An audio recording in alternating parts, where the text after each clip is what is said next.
So, hi, my name's Anthony, and welcome to my meditation class, where it's held 3 times a week. So Mondays and Thursdays from 10 to 10:30, and then on Tuesdays from 8:30 to 9:30 a.m.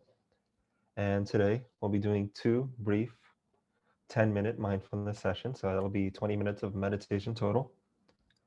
And for meditation, if you've never meditated before, it's really quite simple. It's just sitting, unmoving, preferably, or as little movement as possible, trying to focus on what's going on in your own head. So, to get started, let's talk about the physical things, right? So, you might want to sit up, preferably in a chair if you can. If you ever do yoga, you might know about the seiza or lotus position, in which case you're free to do either one. If you don't know what those are, it's pretty much what you see on TV, when everyone's sitting on the floor, cross-legged, hands up. You don't need to do that. You don't have to worry about it. Now, in a chair, I'm sitting in the chair. That's perfectly good and well. Now, the most important thing, once again, is posture. So you want to be sitting upright, kind of, you know, straight back. Don't force it if you feel a little in pain, but otherwise try to keep a good posture through the entirety of the meditation. Now, next up would be to focus on our hands. And one thing I'd recommend trying would be to take one palm, place the second in, and gently touch your thumbs together. That'll give you a sense of whether you're focusing too little or too hard. And what that means is if you're going to fall asleep during that 10 minutes of complete on movement, then your thumbs are going to start to fall apart. You'll feel that they literally fall apart. And if you're stressed or if you're thinking too hard, you'll notice that that pressure is going to increase. It's going to be a bit of a thumb war. And I am there. Now I pin myself. Now I think I did it right. So yeah, so good posture, hands together like this if you'd like. You can clasp your hands or just put them on the side too if you want. Next thing to really look at would be your eyes. For your eyes, you might look in front of you about a meter, pick a point at a 45-degree angle that seems comfortable to you. It might be a little dot, it might be a piece of dirt, it might be a keyboard key, doesn't really matter. Just so you have an anchor for your vision more or less. And if it does move around a little during, that's okay. The biggest thing about meditation is to remove judgment from your thoughts and from yourself. So what that means is we will be anchoring our thought most of the time on our breathing. At least that's the goal of this meditation. So you might count your breath from 1, 2, 3, 4, 5, 6, up to 10. And then from 10, you'd come back to 1. What I mean by counting your breath is, in your head anyway, you would count every exhalation. So you might breathe in, count that as 1, count that as 2, and so on. So the trick there is not to force your breath in any way, just let it rise and fall as naturally as possible. If you feel like you're kind of recognizing it and you feel like you have to change it, that's okay, that's normal. The goal of meditation isn't to get to number 10 as many times as possible. Instead, the goal of meditation, especially today's, is just to recognize when your thoughts take over and you don't have that focus anymore. What does that mean? That means that if we're trying to focus on our breath and then we start thinking about that little piece of something on the computer that you want to wipe off, that's what I mean. I mean, if you're hungry and thinking about food rather than coming back to your breath, that's what I mean. If you're thinking about something that made you angry today or something that might trigger you, that is an example of your mind wandering. It's not a bad thing. It's not a good thing. It's just something that your brain does, something that we're all as human used to doing. But the goal of meditation is to see the wandering and to bring yourself back to your breath. Simple as that. A few analogies that may help is if you imagine a tornado, that tornado is a combination of your thought, your feeling, everything about you almost that kind of takes you off of your focus, right? The idea behind meditation isn't to change a tornado or fight the tornado or cut it down because you can't cut a tornado down, right? What the goal of meditation is, it's to quite simply find a little barn where you can sit down, watch the tornado, see everything pass by, recognizing recognizing the tornado for its beauty, the inherent crazy of the wind, but then at the same time, the broad range of emotion and thoughts that you have. Ideally, try to be conscious and thoughtful and appreciative of your own thoughts. And then always, after you recognize them and maybe feel them through, choose to come back to your breath to start back at one. Does that make sense, Michelle? Or... Yeah, makes sense. Okay, do you have any questions if any part felt a little like unclear? You know? How do we, or like, what is the meaning if we like get off track? Do we just go back? Yeah, so uh, i if you know any kind of neuroscience by any chance, or no? I have done a bit of research about it. Cool. So the gist of it, the easiest way I can explain it, I think, would be if you have a big forest, right? And we're not talking about the trees, but we're talking about little trails and paths under the trees, right? And the most walked path, right, has the most wear and tear, right? That's the one that everybody uses, the same little road. The issue is if your go-to road would be, let's say, your anger road, if your go-to road is self-deprecation, right? What'll happen is you're more likely to use that big road. What the goal of this is to practice a new road so that you can more easily go back to that new road, a road that you prefer to be in. So generally with meditation, it's thoughtfulness and calm from where you can choose what you want to react as. I guess that's what we're trying to do here. We're trying to build that new little pathway. Okay, so like try to just focus on the breath for as long as possible. Yeah, but not trying to deny yourself other thoughts. What that means is as soon as you start to add an emotion to the, oh, no, I'm thinking about this, don't treat it as, oh, no, I'm thinking about that. It's bad. I have to get back to my breath because then that ruins that initial state. You have to just kind of recognize it, almost smile at it, enjoy the thought, but then choose to come back. That's a very important part of it. Okay, thank you. Yeah, hope that makes a little more sense, eh? Yeah, it made sense. Great. Well, in that case, we'll be using an app called Insight Timer. It's available on iOS and Android, completely free. It's got online meditations with other people. It's got a fancy bell sound. It's beautiful. Best part is it's free instead of $20 like Headspace.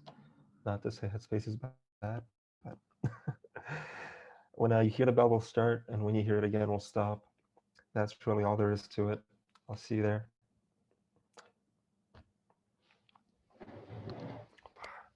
Let's see if we can. Yeah, that works.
All right, now is round one. How do you feel? I feel like my mind was like going everywhere and it was hard to focus just on my breath. Yeah. Did you come back to it though a few times or Yeah, a good that's couple all done? times. Congrats, then. That's all that matters. There's no, like I said, there's no way of winning or losing at this. Our thoughts, they come and go, and depending on the day, how you feel, everything, always changes. So, Is any there question? Yeah? yeah, is there any benefits of just like focusing on your breath?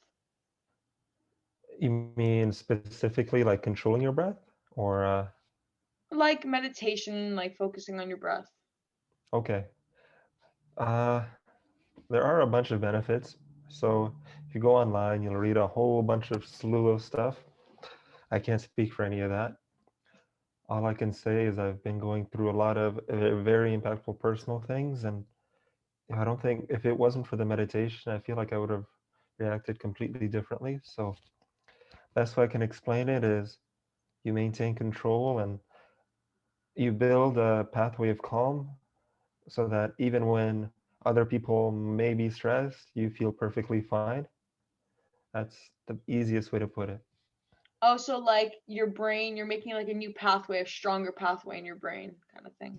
Yeah, so when I was talking about the little like paths in the woods, right? Depending on, let's say you're hyperreactive, right? And you don't want to be hyperreactive anymore.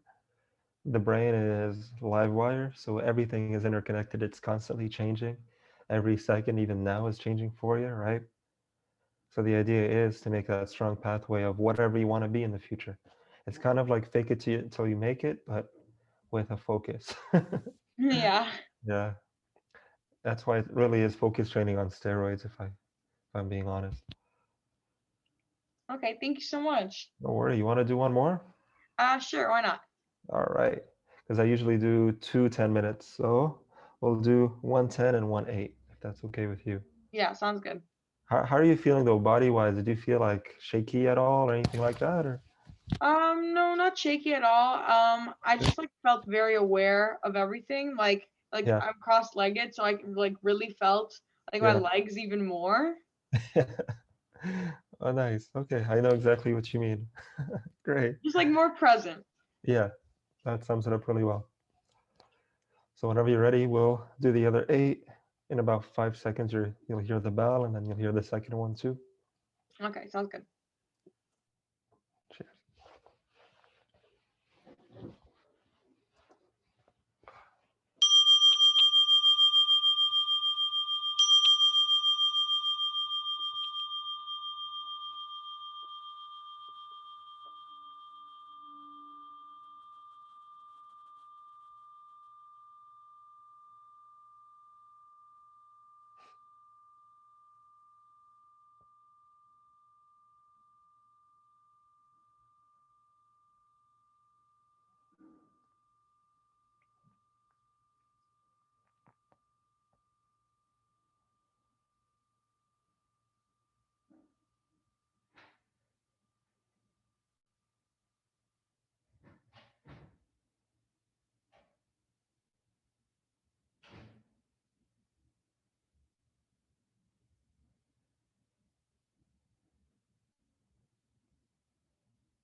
And that concludes today.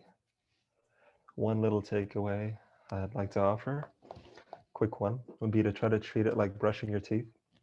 What that means is in the morning or at night, just not too little, not too much, 5 to 10 minutes a day.